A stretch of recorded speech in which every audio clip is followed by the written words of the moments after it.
We have a new song. Let's go ahead and stand to our feet. Brenda, will you kick us off, my dear? Thank you. So good, so good, so good. Clap your hands with me. Come on. So good, so good, so good. Let's sing that again. So good, so good, so good. So good, so good, so good. I've got an ocean of confidence surrounding me. I've got a hope that gives me joy in my suffering. I've got an ever-present help anytime that I need. Oh, it's your love, it's your love, it's your love chasing after me. And you are good, good, good. My God, you're so good. You are good, good, good. My God, you're so good. In all things, at all times. You are good, good, good. My God, you're so good. So good, so good, so good. So good, so good, so good. You have opened up my eyes and now I can see. Seems like everywhere I look there is victory. My world is full of light now since you said let there be. Oh, it's your love, it's your love, it's your love that's alive in me. You are good, good, good.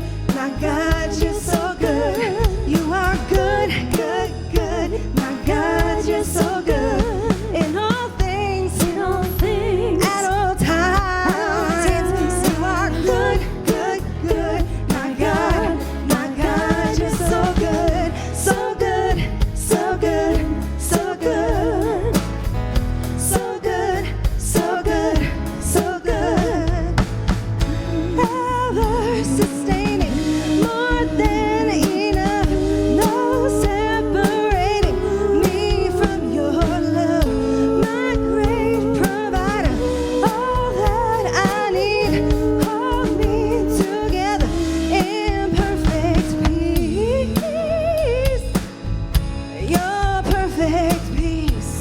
All right now. Oh, you are good, good, good. My God, you're so good. You are good, good, good. My God, you're so good. In all things, at all times. You are good, good, good. My God, you're so good. So good, so good. My God, you're so good. So good, so good. My God, you're so good. All right, turn to your neighbor and say hello.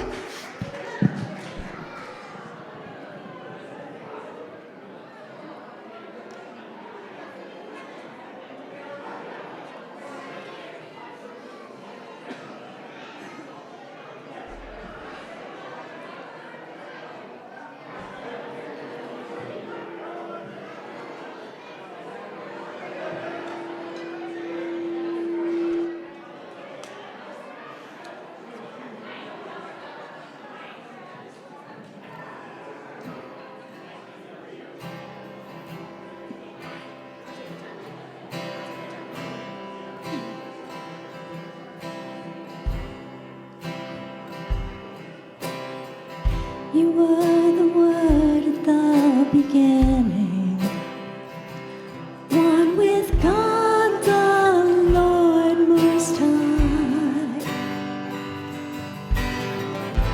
Your hidden glory in creation, now revealed in you, our Christ.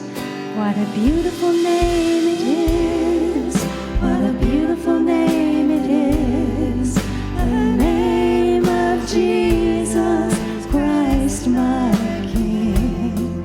What a beautiful name it is! Nothing compares to this. What a beautiful name it is! The name of Jesus. You didn't want heaven without us. So Jesus, you brought heaven down.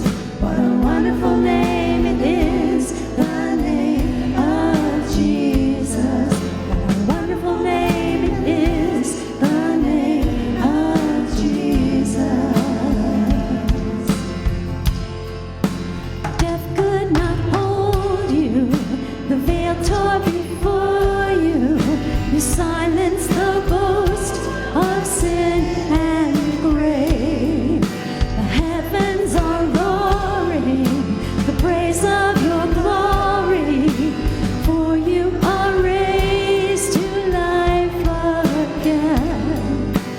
You have no rival, you have no equal, now and forever, God, you reign. Yours is the kingdom, yours is the glory, yours is the name above all names.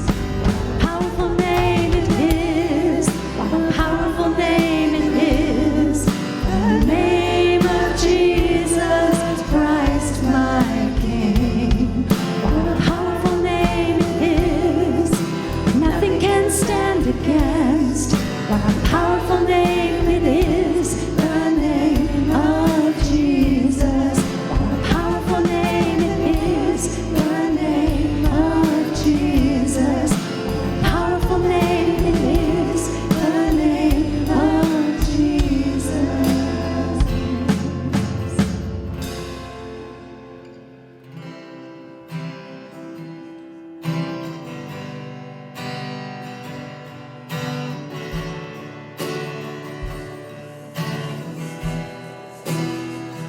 You are here, moving in our midst. We worship you, we worship you. You are here, working in this place. We worship you, we worship you. You are waymaker, miracle worker, promise keeper, light in the darkness. My God, that is who you are. You are waymaker, miracle worker, promise keeper, light in the darkness. My God, that is who you are. You are here, touching every heart. We worship you, we worship you. You are here, healing every heart. We worship you, we worship you. You are here, turning lives around. We worship you, we worship you. You are here, mending every heart.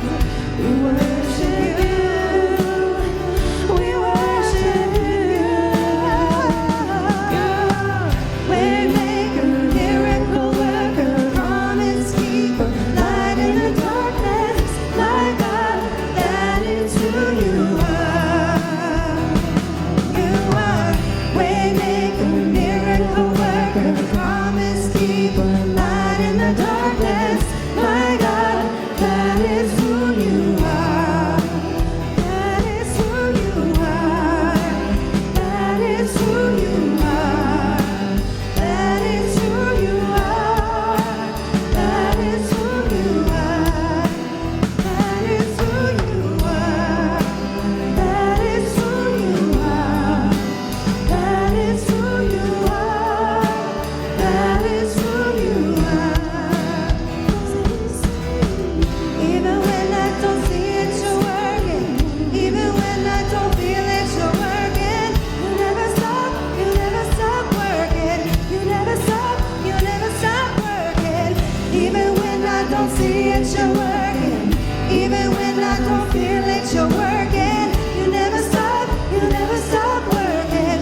You never stop working. Even when I don't see it, you're working. Even when I don't feel it, you're working. You never stop working. You never stop working. Even when I don't see it, you're working. Even when I don't feel it, you're working. You never stop.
when I don't feel it, you're working.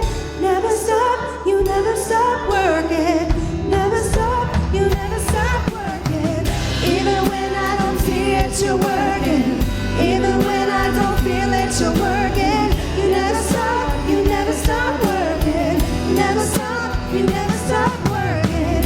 Even when I don't see it, you're working.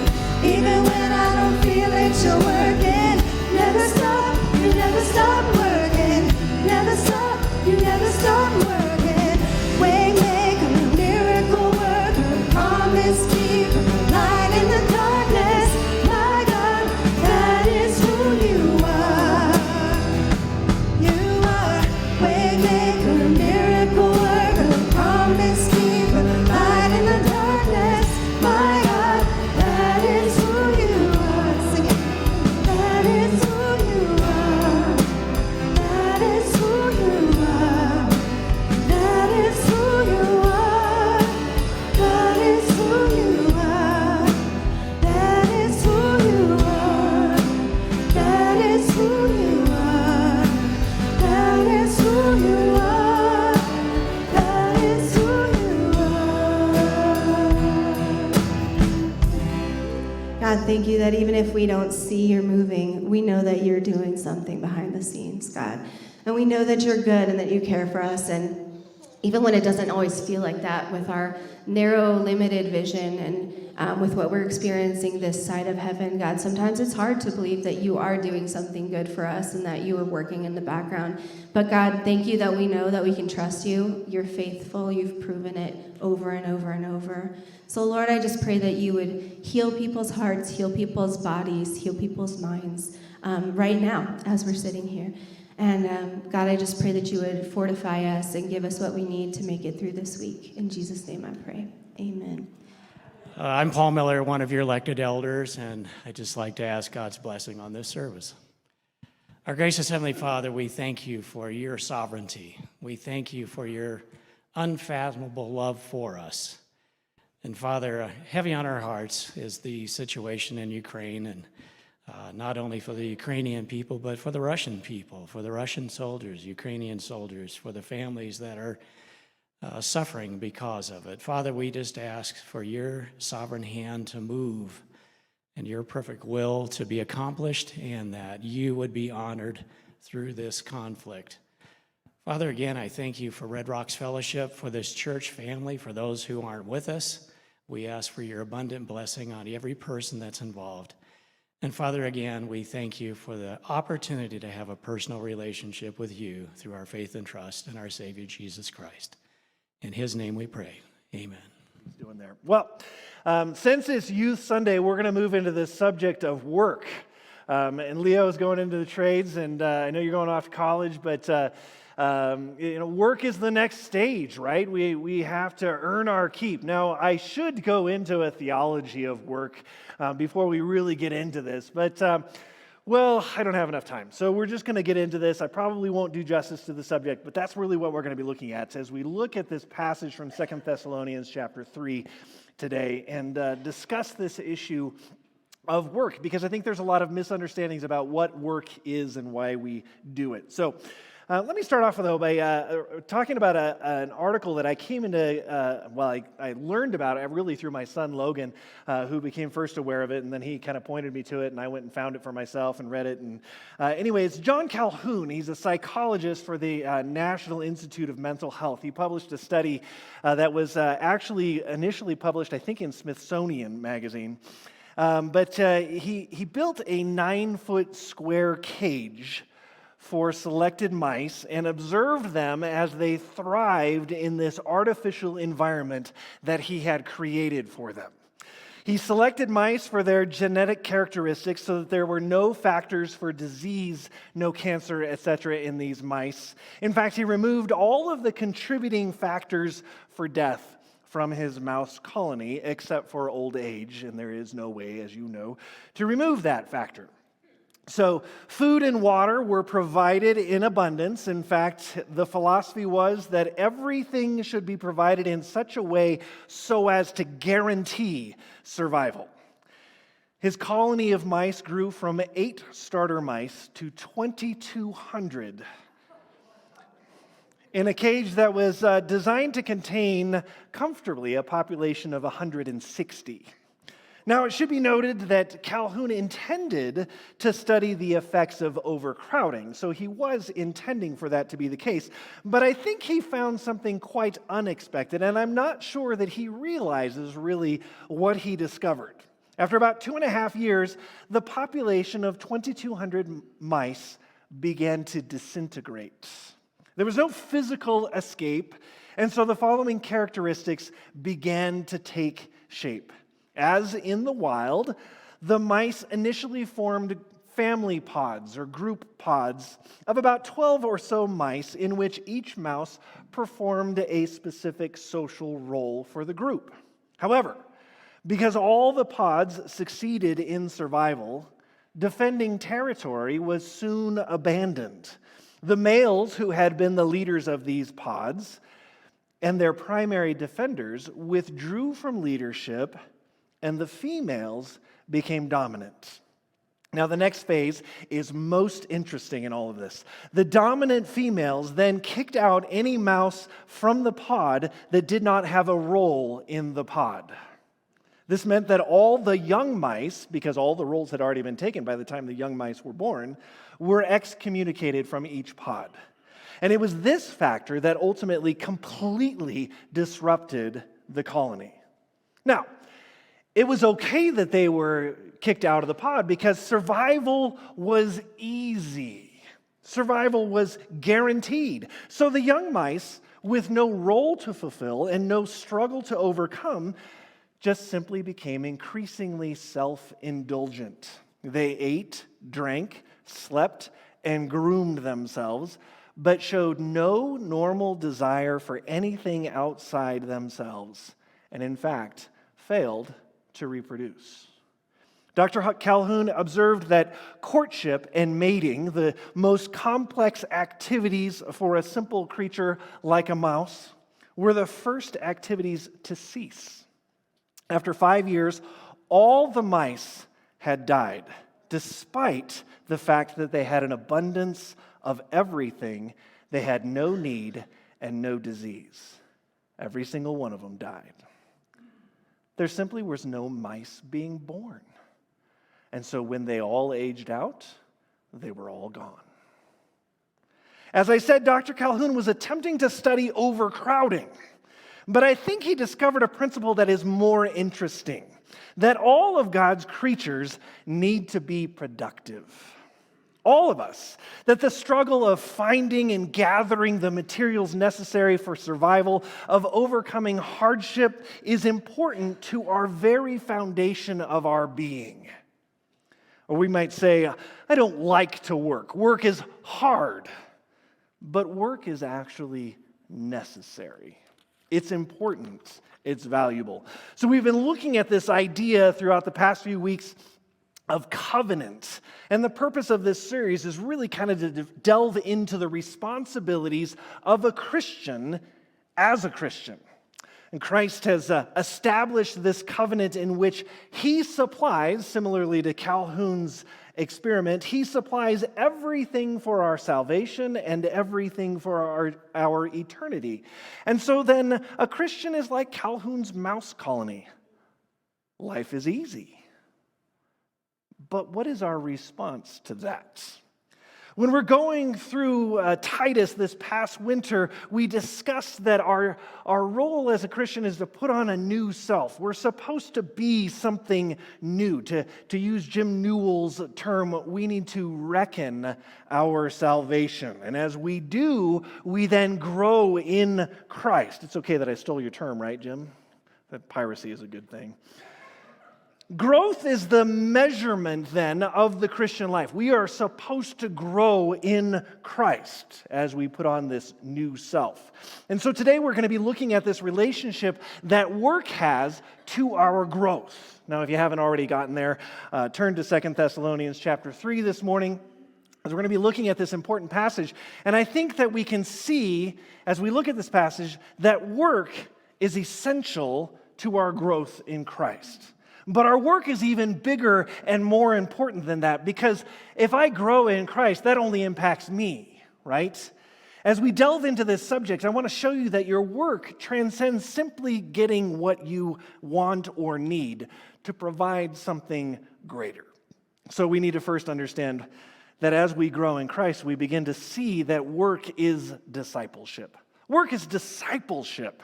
Or maybe I should have put it discipleship as work, but that didn't really fit into the theme of the rest of the point, so I didn't.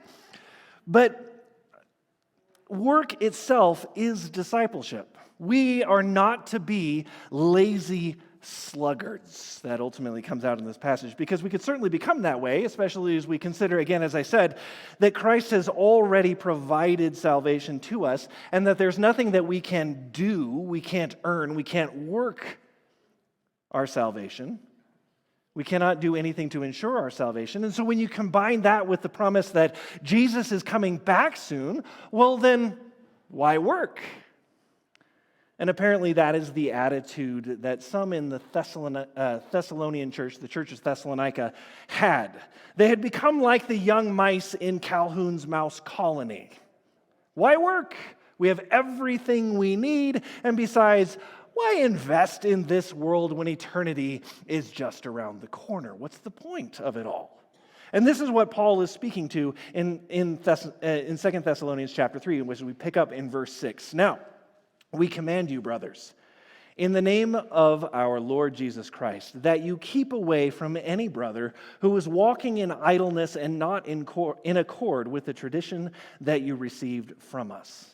So, as I look at that, the text seems pretty clear. We are to work. We're not to be idle. Those who are idle, lazy, or slackers are wayward, according to this passage. Paul commends the church, in fact, to be rough on the idle, if I can use that phrase.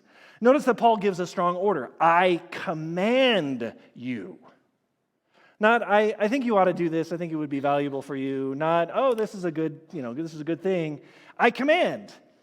And then he follows it up and he says, any brother who is not working, any brother who is lazy and not living their lives by the way that they have been taught, I command you to have nothing to do with them, ultimately, is what he's going to say. Now, as I said, they are this way. They're lazy, they're idle, they're not working because they think that Jesus is coming back very soon, and therefore they don't need to work. I mean, why earn money if the very streets that you're going to are paved in gold? It really doesn't make any sense.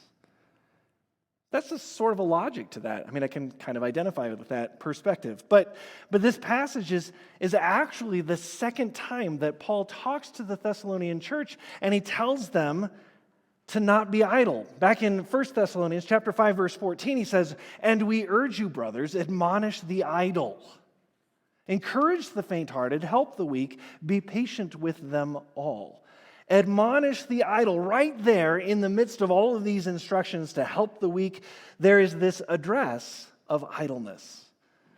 And apparently that didn't solve the problem. There's a growing problem going on, enough that Paul felt like he needed to address it more fully than in his second letter. So returning back to verse 6, Paul moves beyond this admonition to the idle, and this is more like he's saying, hey, get back to work, and if they don't want to get back to work, then keep away from them. Look again at verse 6. We command you, brothers, in the name of our Lord Jesus Christ, that you keep away from any brother who's walking in idleness and not in accord with the tradition that you have received from us. So Paul's message there is to keep away from believers who are idle and disruptive. Keep them away from what? Well, keep away from them as they are not living up to the standards, the propositions, the purpose for which they have been created. Like they're a sinner, is what it says there. This seems like a tough stance, really, when we consider that. Maybe not as tough as we looked at last week when we exposed that Jesus told us to stone anybody that disobeys their parents, but still pretty tough. Here's what Paul is trying to get across. Our relationship with those inside the church, those who will already have a relationship with Christ, should be transformed. And idleness is one of those attitudes that's impacting the church. It's impacting the relationships. similarly to a group of mice who don't contribute anything. Paul is telling the believers, look, you need to help people take an honest look at their lives in Christ. And in that admonition that he models for them, he's actually matching what Jesus talks about in Matthew chapter 18. You pick up in verse 15 with me. If your brother sins against you, go and tell him his fault, between you and him alone. If he listens to you, you have gained your brother. But if he does not listen, take one or two others along with you, that every charge may be established by the evidence of 2 or 3 witnesses. If he refuses to listen to them, tell it to the church. And if he refuses to listen even to the church, let him be to you as a Gentile and a tax collector. That is to say, an anathema, one that you would spurn, one that you would not have contact with. So Jesus is describing for us here a system of encouragement of believers to walk faithfully.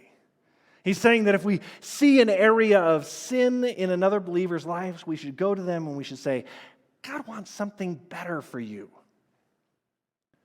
You should really live differently in this area. And if they say, wow, thank you for bringing that to my attention. I had no idea I was living that way, or whatever the case is, or you're right and I've been living wrongly. Can you help me in that? Then praise the Lord, because a brother has been brought back or a sister has been brought back. But sometimes they don't listen, right? And sometimes the issue is one that they don't want to give up.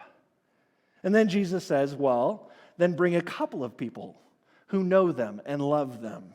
And if they don't listen to those people, then bring in more, or bring them in front of the church to encourage them to live differently. And if all of these measures have failed, it may mean that they need to take a break from the group because they're affecting others through disobedience. But we should see this as a long process, right? This isn't going to happen overnight unless they repent overnight, then it will be an overnight process. But where we pick up then in Thessalonians is years after Paul has started this process for this church. And he admonishes them how to live. And then here in 2 Thessalonians, he's still encouraging these same people to start living that way. If anyone does not obey what we say in this letter, take note of that person and have nothing to do with them. Like, I'm getting to the end of my patience at this point. I've told you and told you. It's time for you to put up or shut up. Do not regard them as an enemy, but warn him as a brother. He's saying this out of love for these people. His true love for them continues to encourage and apply truth to their lives. That's uncomfortable sometimes. But this is discipleship. Discipleship is a loving relationship within the church designed to help people see where they need growth in order that they bring their standard of living in Christ up, that we might all be mature, says Paul in Ephesians chapter 4. Discipleship is imitation. It's an imitation of Jesus. We're supposed to be following Jesus. And because Paul was following so closely with Jesus, Paul was able to say, follow me as I follow Christ. I don't feel confident in saying that. Don't imitate me. I have issues. If you don't believe me, you can ask my wife. But discipleship is supposed to be imitation. To be a disciple is to imitate the one you're following. We're supposed to be following Jesus. We're all disciples of Jesus as believers. So Paul says in verse 6, look, we gave you the tradition. We showed you how to live. Now imitate us. Verse 7, for you yourselves know how you ought to imitate us, because we were not idle when we were with you, nor did we eat anyone's bread without paying for it. But with toil and labor, we worked night and day, that we might not be a burden to any of you. It was not because we do not have that right, but to give you in ourselves an example to imitate. So Paul was the church planter of their church, but he supplied his own needs by being a tent maker. We know his ministry. As a tent maker, he made his own living so that he could continue to plant churches without needing to take up a collection everywhere he went. He wouldn't want to be a burden to anybody else. He wanted to be a model to show church folks like you and me what it means to be a Christian and to be involved in ministry, to work and to be productive and to pay your own way. Pay your own way? Well, that seems archaic. We see in Acts that there were plenty of ministries that were already happening, that the church was supporting. People who couldn't support themselves, right? Why would we, as Christians who can support ourselves, why would we increase the church's burden by making ourselves yet another mouth to feed? Our relationship with work should look differently if we're capable of working. And that's the issue that Paul is addressing. They weren't working because if Christ is returning soon, then all that work will have been for nothing. Why waste my time doing that? And it's a false view of work. Their theology of work was poor. Paul was telling the church, you are understanding work wrongly. Here's the model of work within the kingdom. We didn't take from you. We paid our own way. We didn't stop working. Do you think that we don't look forward to Christ's return every bit as much as you, and yet we continued working? We were giving you an example of what the Christian life was all about. We were attempting to disciple you in work.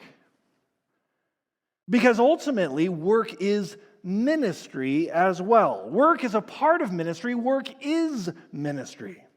Where would the resources for any of those ministries come from if people didn't work?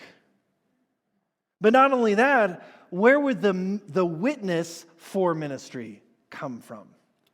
The primary witness of the church in the world is people that are in everyday jobs like you, going out and rubbing shoulders with everyday people like you do. And Paul is looking to the reputation of believers, and he's looking to what would be the natural outcome of them not working, of them not struggling. And he says this, for even when we were with you, we would give you this command. If anyone is not willing to work, let him not eat. For we hear that some among you walk in idleness, not busy at work, but busybodies. Now such persons we command and encourage in the Lord Jesus Christ to do their work quietly and to earn their own living. As for you, brothers, do not grow weary in doing good.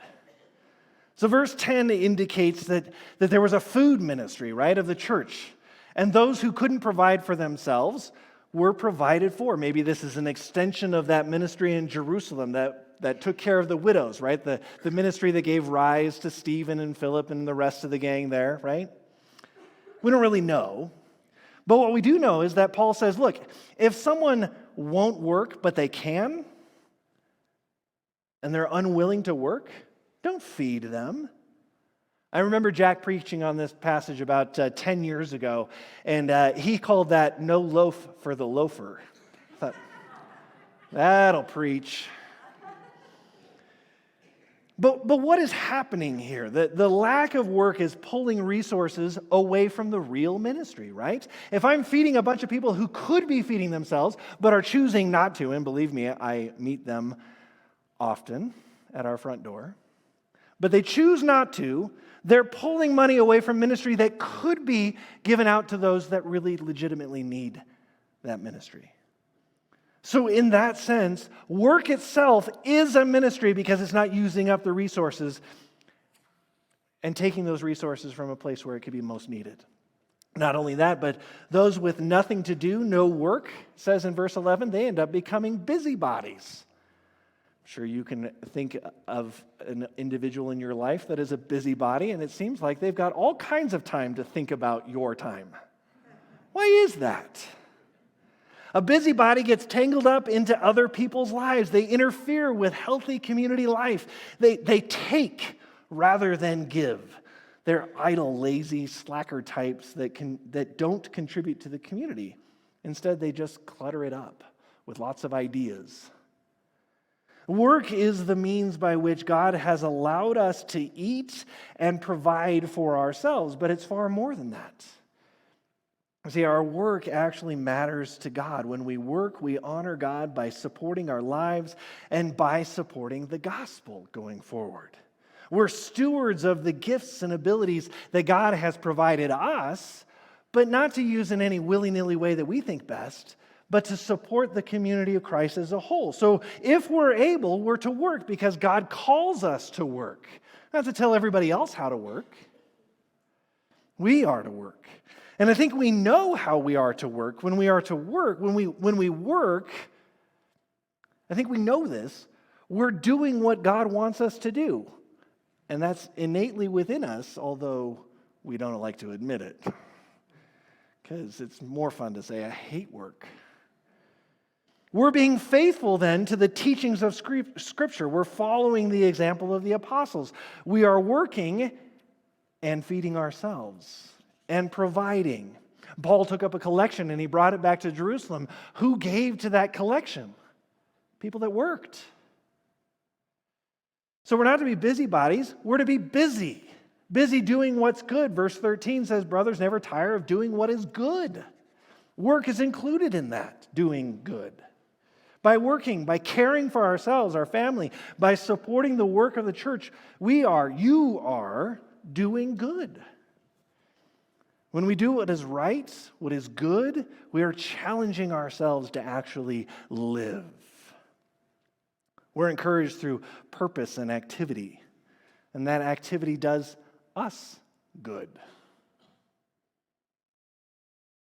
It's when we stop working that our civilization, the entire civilization, first it starts as a community of believers. If we stop working, the community of believers stops working.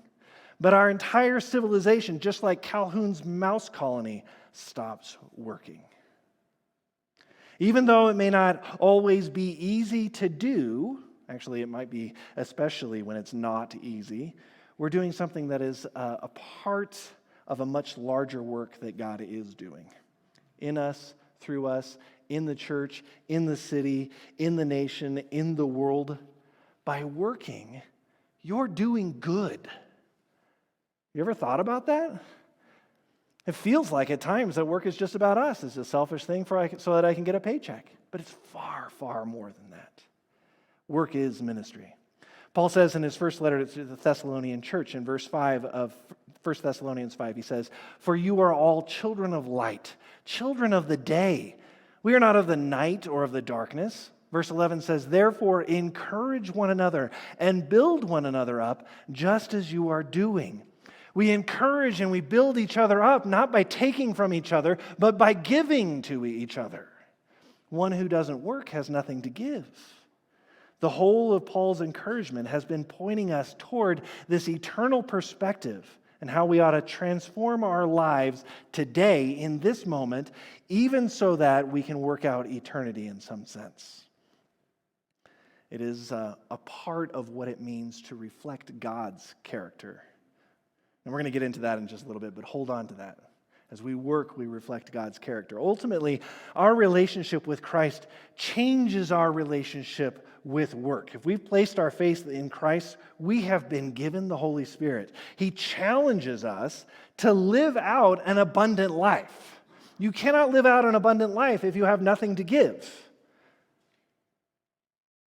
It's not about working harder or just thinking about these things differently. It's about allowing God's Spirit to mold you into the likeness of Christ, to mold you into His likeness so that you can look forward to the benefit of doing for others, of doing the Father's work, of being light. Look again at verse 12. Now, such persons we command and encourage in the Lord Jesus Christ to do their work quietly, not for praise or glory, to earn your own glory or your own living. As for you, brothers, do not grow weary in doing good. Work, earn a living. And this thought is as much a part of the clause of verse 13 as any other moral imperative we can think of. When we're working, we're doing good. When we're working rightly, work is worship. Now, this is a biblical concept. The work that our first parents did in the beginning of time was a part of what it meant to live and to honor God. Adam and Eve were living and honoring God by working, because work is a command from God. In Genesis 2, we see before sin, that's important for us to understand. In Genesis 2, this is all before sin comes onto the scene. We see that Adam is commanded to work. He said to Adam to work the garden and protect it. Everything is perfect. What's there to work? Abundance. More is available. So God places Adam and Eve into the garden to work it and to keep it. Work is not a curse as we tend to think of it as. It's a blessing for us. As people designed in the Creator's image, we are to be like Him, working, creating on our own. That means as I follow Him, I do something productive with my life. For some of you, you're at a place where you don't need to work for a paycheck anymore. Congratulations. Maybe you're retired. This command from Paul still applies. It doesn't end with a certain age, right? So instead of how do I support myself, you might be asking, am I being productive with my life? It's no longer about supporting yourself. Am I seeking ways to love others? Am I serving? Am I encouraging? Am I discipling another person? Am I creating an environment that is better for discipling others? You see, work has been given to us from God. There's no retirement. And we have a command from God in Matthew 28 that says, go therefore and make disciples. That doesn't end either. So there's no end to work. There's no end to productivity. So when we go to work, we should recognize this is an act of obedience to God. You might be saying to yourself, I'm a stay-at-home mom. Does that mean that I have to give up my children? No, absolutely not. Your work is important in your home. Enjoy it. It's a blessing. Maybe you're thinking to yourself, I'm a stay-at-home dad. That's good. You can raise children up in the biblical admonition of the Lord as well. Work, though, don't be idle. Are we living to please God? This is the question that we need to be asking ourselves. Are we living to please God or ourselves in whatever life stage we find ourselves? Whatever that may be, are we living to please God or ourselves? And what that means is, if God created work, then we can glorify God through our work. And for many of us, when we think of worship, we think of it as being a Sunday morning kind of reality. But the true reality of worship is that whenever we are honoring God and doing what He asks us to do, we are worshiping. So when we're at work, if we're doing our work for the glory of God, we are worshiping. It's a chance for us to glorify God. So we see this in Colossians chapter 3, verse 17. And whatever you do, whatever. When does whatever mean whatever? Right here. Whatever you do, in word or deed, do everything in the name of the Lord Jesus, giving thanks to God the Father through Him. Skipping down to verse 23. Whatever you do, work heartily as for the Lord and not for men, knowing that from the Lord you will receive the inheritance as your reward. You are serving the Lord Christ. So work provides us with yet another space, another place for worship. Do you ever think of your work as your office place as a place of worship, as a space of worship? Probably not. I see some nodding heads. That's good. Whatever you're doing, you can worship God through it. We need to embrace that, because if we don't, we're going to be frustrated with our work, because our work won't have all that it could be. When we think about it as an act of worship, it raises its significance. It becomes something that we can find joy in. Even those mundane things that drive us crazy that I have to do every Monday morning. This is why I hate Mondays. But if we're doing them for the glory of God, now there's a different purpose. God didn't simply create the world and then quit. God keeps working. And He invites us to join in that continuing work. Therefore, our work is not so much a glorification of our human activity, but a celebration of the continuing creativity of God. Did you know that the word vocation comes from the Latin word vocare, which means we are called? Interesting, isn't it? We are called by God, not just in our jobs, but in everything we do to glorify God in all things. Our vocation, therefore, is not so much work as it is worship. What we do on Monday at the office, what we do in the church on Sunday, should all be the same, glorifying God, which ultimately means that work is purpose. Our lives need meaning. Timothy Keller's, we're going to actually go through this in June when we go through this this new Sunday school class, but Timothy Keller talks about this idea that your worldview doesn't work if your worldview doesn't provide meaning. The secular humanistic worldview provides no meaning in the world. And that's why it doesn't work. And in order to find meaning, they have to borrow meaning from other worldviews. Our lives need meaning. There are consequences for failing to view work as an establishment of purpose. You may think that a false view of work is not really that big of a deal. But if we make work a negative, then we encourage failure at work. And God doesn't want to see any failure, not in anything. We see the consequences of that way of thinking. These people had stopped working together, right? They began to disrupt other people in the Thessalonian church. They started getting involved in parts and bits of other people's lives that they had no business being involved in. The seeds for the disintegration of their society had been established in their passivity. If we view work falsely, it will negatively affect others. In the same way, if we view work rightly, we're going to have a positive impact on others. There's a beautiful quote by John Piper that I think will help us think through all of this. He says, "Work is a glorious thing. If you are starting to grow lazy, I summon you back to joy. God made us to work. He formed our minds to think and our hands to make. He gave us strength, little or great, to be about the business of altering the way things are. That is what work is, seeing the world, thinking of how it could be better. From the writing of a note to the building of a boat, to the sewing of what you wear, to the praying of a prayer. Come, leave off sloth and idleness. Become what you were made to be. Work." That is what work should be. It should be our joy, our purpose. Tomorrow, when you go to work, view it as an act of worship. When you get up with your kids, view that as an act of worship. 1 Thessalonians pointed the believers in Thessalonica toward thinking about their whole lives as worship.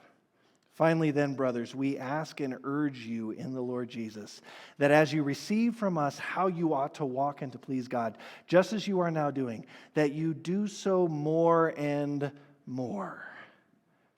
There's always more that can be done. Sometimes we look at that and go, oh, so exhausting. There's always more that can be done. Not if it's a joy, not if it's a privilege, not if it's something that worships God. Walk and please God more and more. That's moving from simply getting through the day toward purpose. Everything that God brings me can either be just for me. I can eat, I can drink, I can groom myself, and I can think that's all there is to life, like an adolescent mouse. Or I can return it back to the Father better than I found it. Paul gave us that example. For you yourselves know how you ought to imitate us, because we were not idle when we were with you. But Paul wasn't the only example. Our ultimate example is Jesus himself. John chapter 5, verse 17. Jesus says this, "My Father is working until now, and I am working." It never stops. God never stops working. We sang that earlier. I'm going to call our worship team up to close us in worship today. We are commanded to be busy. That's what this is in this passage. This is a command to be busy. There's no room in Scripture for being a slug for Jesus. There's no passage that says that. We are to work. We do good by working. And the most important work that we can do is reproduce other believers. As Calhoun's mice show us, we must be believers who make more believers. We must reproduce. But if all we're here is to get something for myself and then to go home and live for eternity, I'll never reproduce. I just have a life of comfort. We need to connect in our church. We can show others through our work who Christ is. Christ never stopped working to show people the Father. Even beyond his death, he's still working to show his Father to us. His work will ultimately culminate in a new heaven and a new earth. More creative activity. How exciting. The best work, the best good that we can do, then, is to help people see Christ in us. The best way to do that is to make our work matter. Let me encourage you then as we close this morning. Why don't you stand as I close in Psalm chapter 90. It says this in verse 17 of Psalm 90. Let the favor of the Lord our God be upon us, and establish the work of our hands upon us. Yes, establish the work of our hands. May that be our prayer. Amen.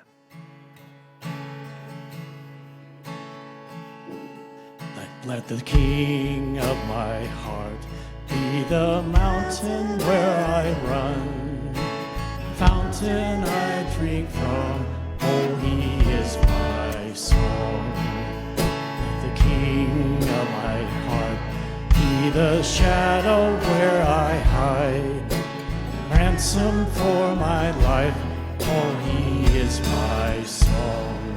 You are good, good, oh, you are good, good, oh, you are good, good, oh, you are good, good, oh. Let the King of my heart be the wind inside my sails, the anchor in the waves, oh, he is my song. Let the King of my heart be the fire inside my veins, echo of my days, oh, he is my song. You are good, good, oh, you are good, good, oh, you are good, good, oh, you are good, good, oh, you're never gonna let me down. You're never gonna let me down. You're never gonna let me down. You're never gonna let me down. You are good, good, oh, you are good, good, oh, you are good, you're good, oh, you are good, good, oh, The night is closing. oh, you are good, good, oh, you are The good, night is closing. oh, you are good, good, oh. All right, thanks everybody. Have a great week. See you next time.